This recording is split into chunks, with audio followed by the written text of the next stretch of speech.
장애인 문화복지신문 제256호 제3면 기사입니다. 광명시 한국장애인 평생교육복지학회와 장애인 평생학습 발전위회 맞손. 전국 1호 평생학습도시, 전국 첫 장애인 평생학습도시 광명시가 지역 내 장애인의 평생학습 기회 확대를 위해 한국장애인 평생교육복지학회와 손을 잡았다. 광명시는 15일 오전 광명시 평생학습원에서 한국장애인 평생교육복지학회와 지속적인 상호협력을 위한 업무 협약을 체결했다. 이날 협약식에는 광명시 평생학습원장 정연수 한국장애인 평생교육복지학회장이 참석해 장애인 평생학습 발전을 위한 사업 발굴 및 개발, 장애인 기관 단체와 교류 협력 및 네트워크 구축 등을 위해 협력할 것을 약속했다. 한국장애인 평생교육복지학회는 2015년에 설립되어 장애인 평생교육복지 발전을 위해 학술연구, 유관기관과의 활발한 교류, 장애인 평생교육 전문 인력 양성을 위한 교육 사업 등을 하고 있다. 하태와 광명시 평생학습원장은 이번 업무 협약 체결로 장애인을 위한 차별화된 광명시만의 특화 사업을 추진하고 신뢰와 소통을 기반으로 광명시 장애인 평생학습 발전을 위해 상호 협력해 나갈 것이라고 말했다. 정연수 한국장애인 평생교육복지학회장은 광명시와 한국장애인 평생교육복지학회가 장애인 평생학습의 발전을 함께 도모하며 장애 성인의 계속 교육을 통한 사회 통합과 삶의 질 향상에 기여하는 계기가 되기를 희망한다고 말했다. 광명시는 2018년 9월 전국 최초로 시지경 장애인 평생학습센터를 신설하고 장애인 가족, 관련 단체의 의견을 수렴해 올해 4월 20일 장애인의 날에 전국 최초로 장애인 평생학습 도시를 선언했다.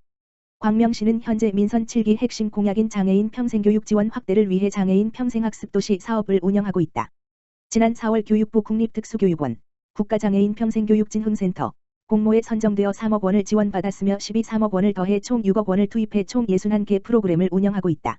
광명시는 이번 협약을 시작으로 향후에도 정부 및 전문기관과의 지속적인 교류와 협력으로 광명시의 특성과 광명시 장애인의 요구를 고려한 맞춤형 평생학습 프로그램 운영하고 광명시 장애인 평생교육 발전을 위해 최선을 다할 계획이다.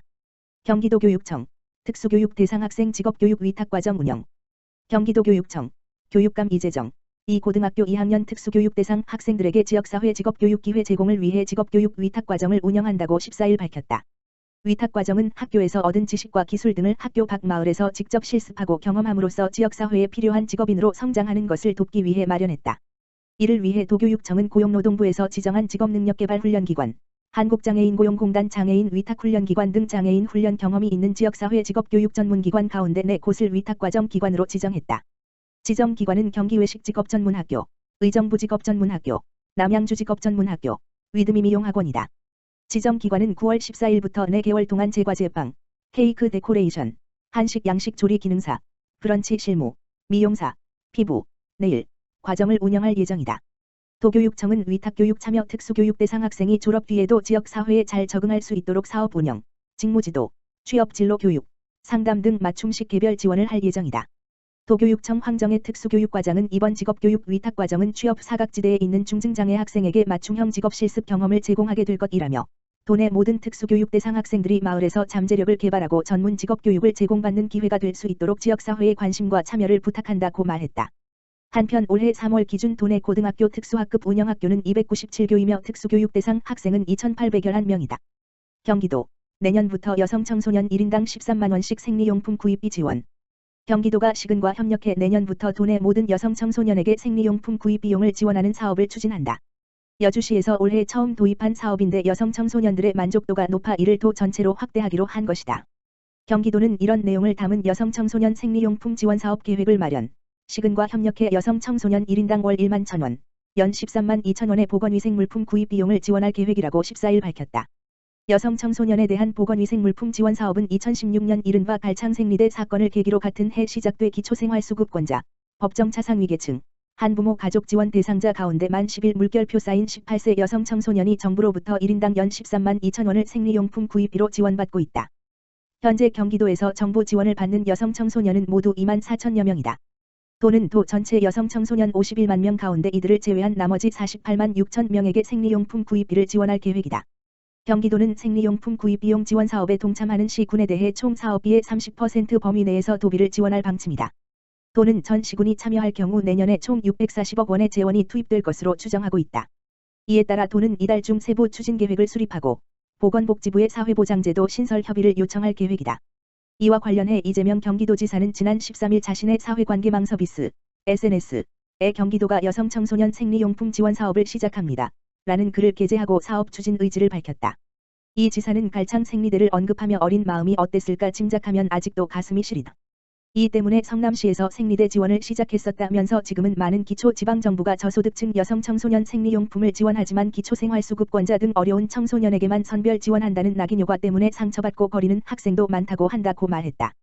이어 그래서 여주시가 시행 중인 여성 청소년 무상생리대 보편 지원 사업은 의미가 크다며 여주시 모범 사례가 경기도 전역으로 확산될 수 있도록 도 정책으로 채택해 이 정책을 시행하는 모든 시군의 도비를 지원하겠다고 강조했다.